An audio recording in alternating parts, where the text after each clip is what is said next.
ዛሬ ግንቦት 9 የስማቸው ትርጉም የአብ የወልድ የመንፈስ ቅዱስ እስትንፋስ ማለት የሆነ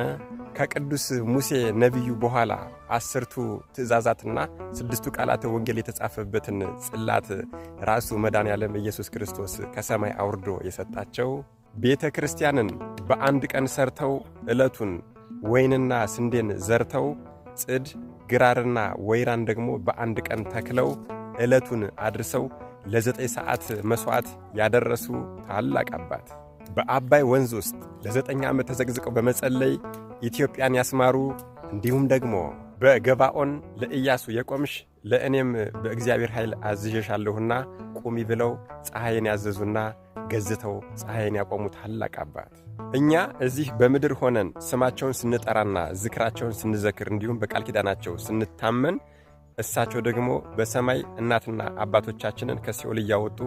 ገነት የሚያስገቡ ታላቅ አባት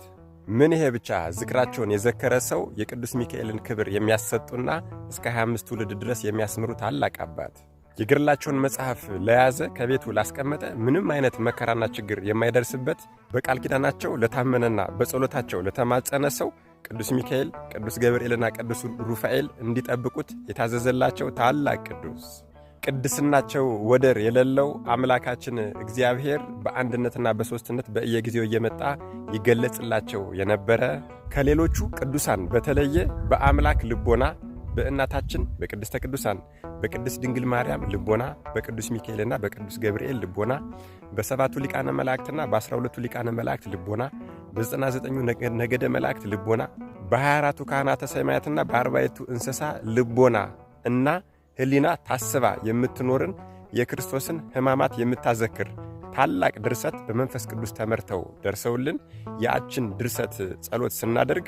1000 ነፍሳትን በየቀኑ እንድናወጣ